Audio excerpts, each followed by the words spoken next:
Welcome into OutKick the Show. I appreciate all of you for hanging out with us.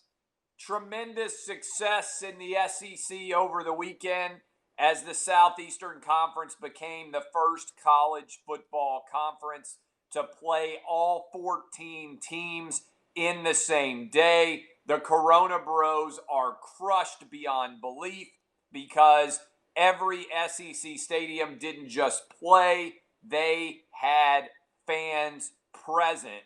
Wear it, Corona Bros, you big freaking losers. All right, right off the top, we got Chiefs going on the road against the Ravens tonight.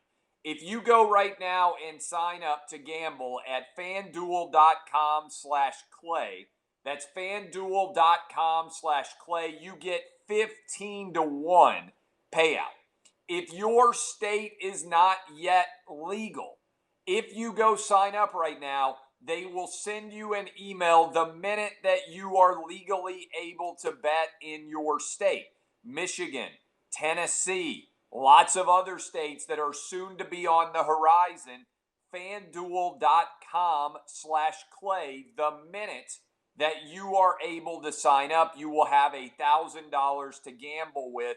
They will email you. Why wouldn't you go ahead and sign up right now at FanDuel.com/clay? All right. Also want to ask you guys, please continue to sign up for the VIP. We are doing it in record numbers. You guys are driving OutKick to unbelievable heights. Yesterday was the most read day in the history of the OutKick website. September is going to be by far the most read month, and we are continuing to absolutely dominate, contrary to what losers like Mark Cuban want to say and want to come after me.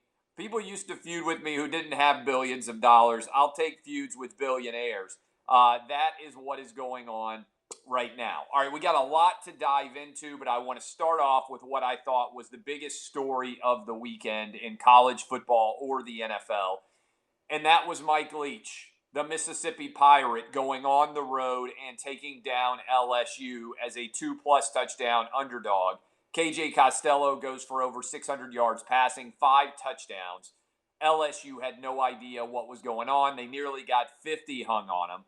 And in the process, Mike Leach notched one of the greatest wins in the history of Mississippi State football in his very first coaching start. Now, I would encourage you guys to go listen and download the podcast. Coach Leach came on with us for about 30 minutes this morning in the third hour of the program. You can go search out my name. You can go search out OutKick. By the way, we also have a fabulous long-form discussion podcast with Megan Kelly that also went live today. Just search out my name, Clay Travis. You'll see all the options hop up, and you will be able to check it out. Now, for years, decades even, college football fans have sort of sat around and debated, would Mike Leach's offense work in the SEC if he were able to coach with SEC players?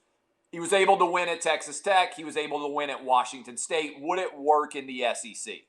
The early suggestions are that yes, it would work in the SEC, and it will work in the SEC. Now, what does this tell us?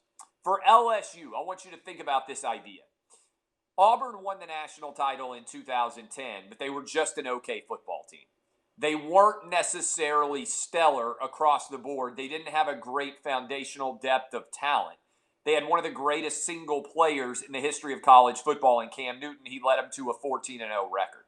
Based on what we've already seen from Joe Burrow in the NFL, how much of a similarity is there between 2010 Auburn with Cam Newton and 2019 LSU with Joe Burrow? I think in both cases you had 8-4 or 9-3 teams that were made to appear to be absolutely unbelievable because they had two of the greatest single-season performances by quarterback of all time. And so, as you break that down, think about where LSU might be headed from here. Within 2 years of winning a national title, Gene Chizik was fired. I'm not saying the same thing is going to happen with Ed Ogeron, but I am saying there's a lot of reason to be sitting there if you're LSU saying, wait, what happened to the foundation of this program? I know you're replacing a lot of people. I know Darryl Stingley Jr. was out, but you gave up over 600 yards passing to KJ Costello, who had never played at Mississippi State. You gave up over 600 yards of offense to an offense that had never played together in Mike Leach's offensive system and didn't even have spring practice. You gave up the most passing yards in the history of the Southeastern Conference for a quarterback that had never taken a snap in the conference before. As excited as you should be if you are Mississippi State, I think you should be equally apprehensive right now if you are LSU. That was a performance that makes me pretty nervous. Now, I asked Mike Leach about whether he'd consider dressing up for Halloween to coach against Nick Saban, maybe as a Pirate. He was intrigued by that. Again, I will tell you to go listen to the podcast. Props to Mississippi State. To have a win that big, that early in the season is phenomenal. Oklahoma, I got to tell you, I have learned my lesson about pronouncing teams dead in the month of September. I did it for Ohio State several years ago after they lost to Virginia Tech. They came back, not only made the playoff, they won the national championship. Having said that, Oklahoma losing for a second straight season to Kansas State is pretty indefensible. Losing at home 38-35, even more so after a 21-point lead. This was the first time that a top 5 team had given up a 21-point lead and lost since all the way back. Think about this. Since all the way back to over 500 games ago. It's pretty wild to even think about that from the perspective of the Big 12. Now, Texas survived. But if you give up 56 points to a team like Texas Tech, you're not going to make the playoff, in my opinion, either. I think what's going to happen right now is the Big 12 champs eventually going to have 2 losses. Big 12 is going to knock itself out of the playoffs. But in a larger context, I would ask, why can't Lincoln Riley get the Oklahoma defense fixed? Why can't they just be average and not be atrocious every year like they were in that game? I think it's an interesting question. Texas survived, but I'm not very sold on Texas being back. We got a lot of things going on in the SEC. Texas A&M did not look good against Vanderbilt. They were arguably lucky to win that football game in year 3 with Jimbo Fisher. The University of Tennessee got a good break when South Carolina allowed the ball to run into their leg. And Jarrett Garantano continues to be a guy at quarterback, despite the fact that it's his 5th year, who you legitimately have no idea what's going to happen every time he drops back to pass. It can be a perfect touchdown, or it can be a 128-mile-an-hour screamer that's nowhere near anybody on 3rd down. We got Kyle Trask, who I told you before the season I thought could be this year's Joe Burrow, going out and throwing 6 touchdown passes against Lane Kiffin and Ole Miss. And as a result, Georgia, to me, looks pretty wobbly. They announced JT Daniels going to be able to come back at quarterback after they looked pretty atrocious in the first half against Arkansas. Yes, they managed to cover for some people. The line got all the way up to 28, but they were down 10-5 with 8 minutes to go in the 3rd quarter before they finally started scoring. So, what did my SEC power rankings look like 1 to 14? Here are my SEC power rankings as it currently stands. I'll also give you my national top 10. I would encourage you out there to go check out and read the starting 11 every Sunday morning on OutKick. It's a pretty good rundown of everything that happens in that process. All right. So I would encourage you to go check it out, and you'll be able to have a good time running through this. All right. Right now, I have Mississippi State as the best team in the SEC. I have Alabama as the 2nd best team in the SEC. Look, I didn't like Alabama deciding to give up and put in all their reserves and everything else after they were up 35-3, allow Missouri to come back and cover. But usually you don't see a Nick Saban team do that. I thought that was a little bit wobbly of Alabama. I've got the Gators, number 3 overall, troubled by their defense against Ole Miss, but Kyle Trask, a legitimate Heisman contender. Great story, by the way, up on OutKick by Jason King about De'Aaron King and Kyle Trask, who were teammates.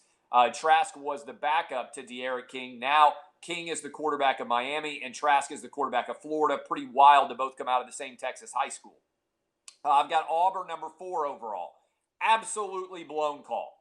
Absolutely indefensible that Auburn got a touchdown taken off. They didn't have to give up against Kentucky. That was a touchdown at the end of the half. It should have made it 14-8 Wildcats, with Kentucky scheduled to get the ball to start off the second half. Instead, they went into the half at 8-7 after a 100-yard pick six got overruled. That was a unmitigated disaster.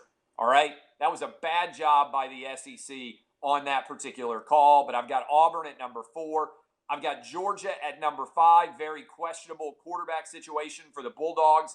I've got Tennessee, which survived and has now won 7 games in a row, the longest Power 5 conference winning streak in football. They should beat Missouri this weekend to make it 8 in a row. And then we'll see as the season turns who exactly is still out there that is major competition.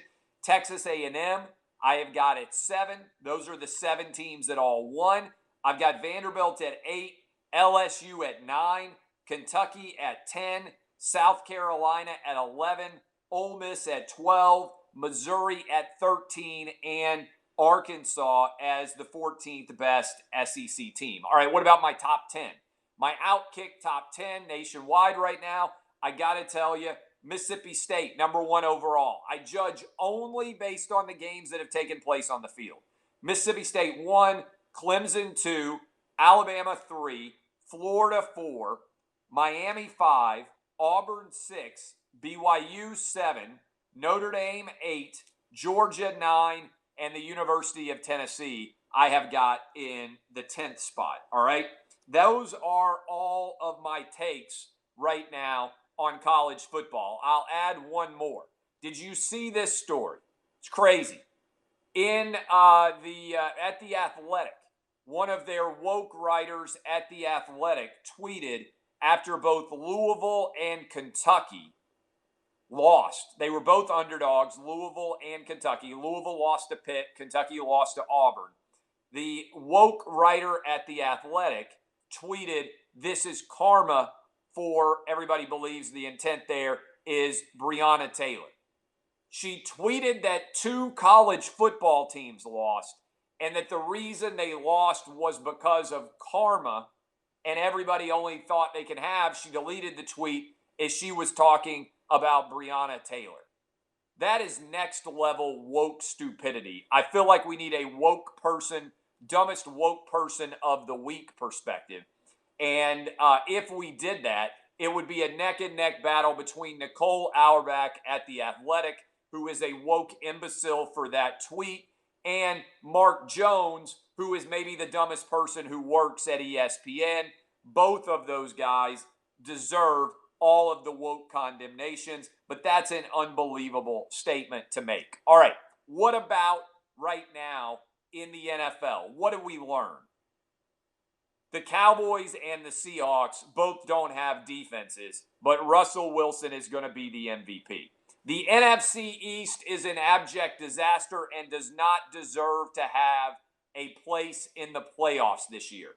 The Eagles should be ashamed of themselves. They are 0-2-1, yet they are only a half game out of first place. The Redskins are bad, Washington football team, whatever you want to call them.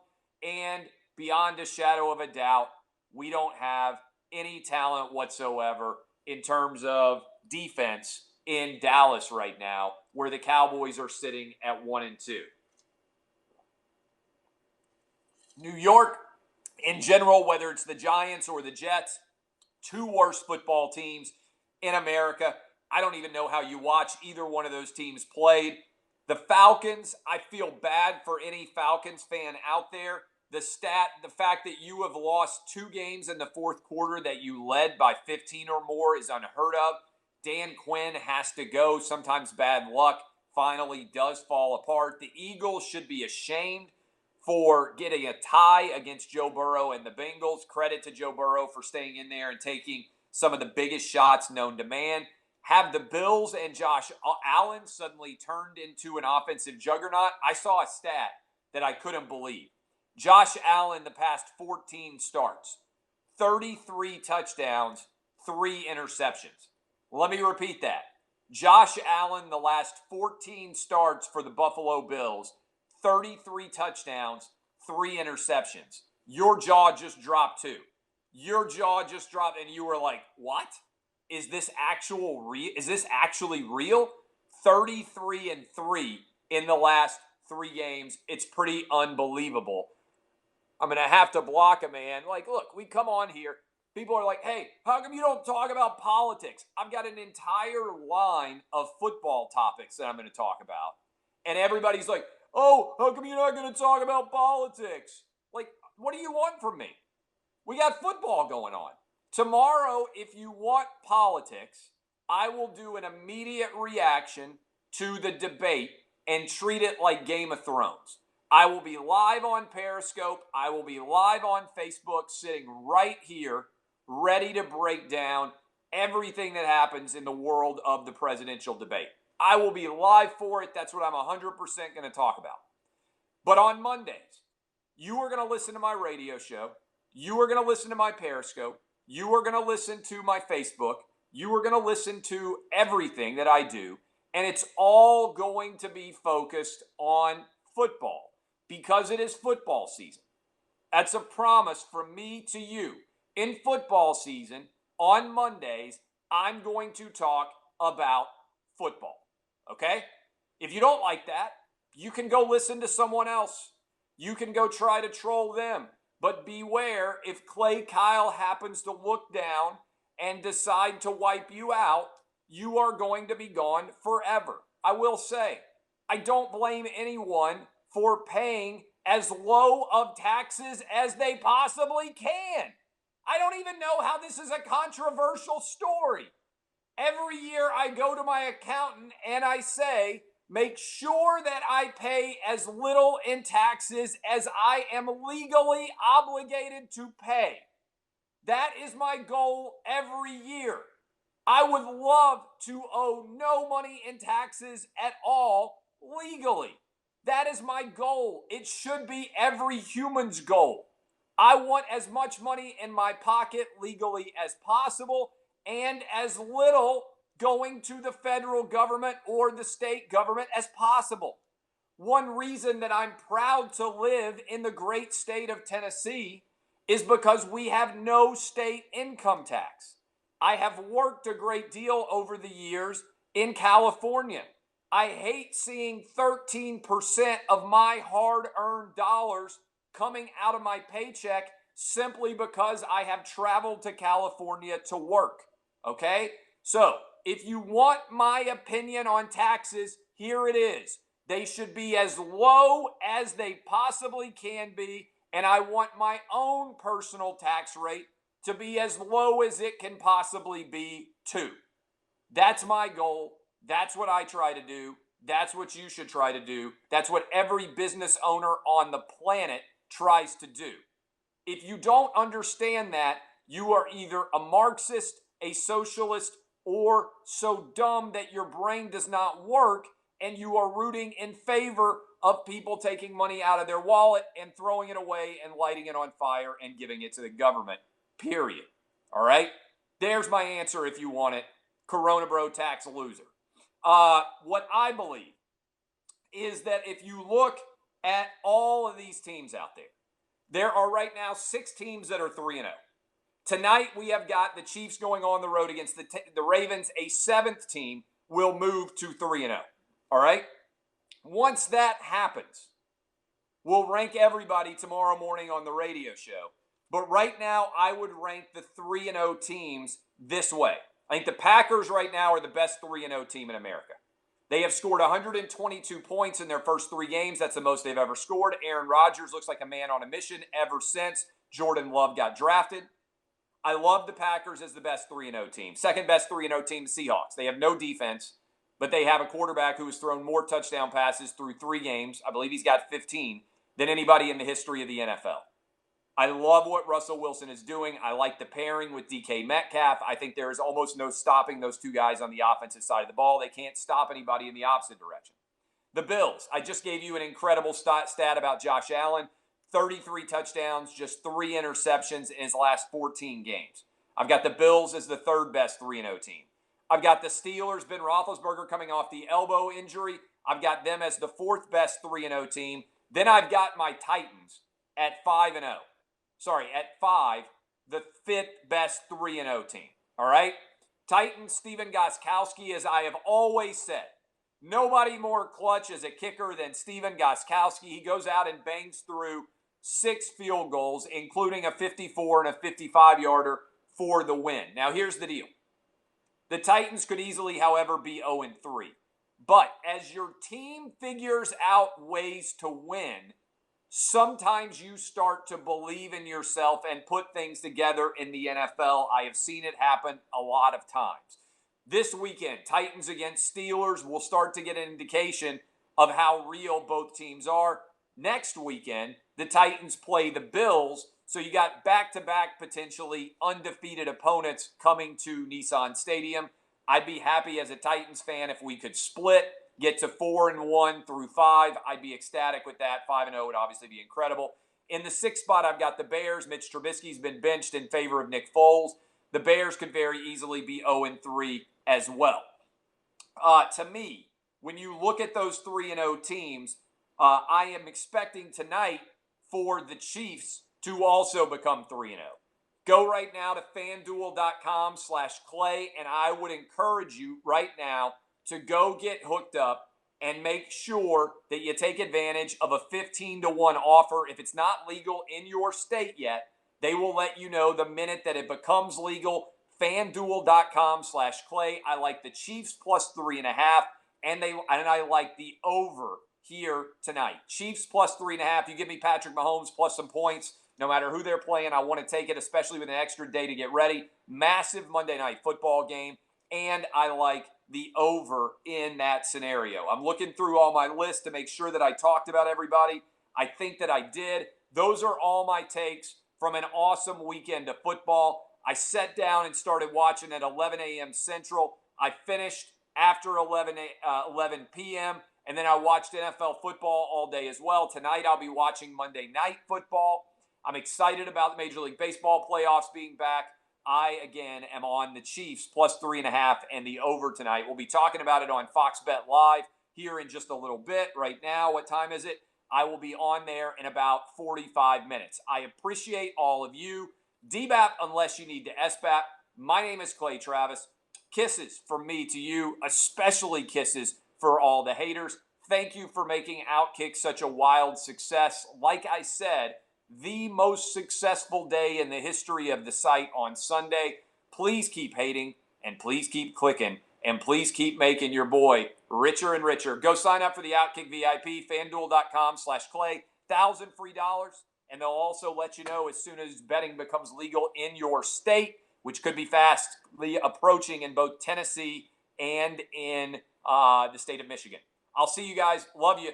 DBAP unless you need to SBAP. I'll be on television here in about a half hour. See y'all.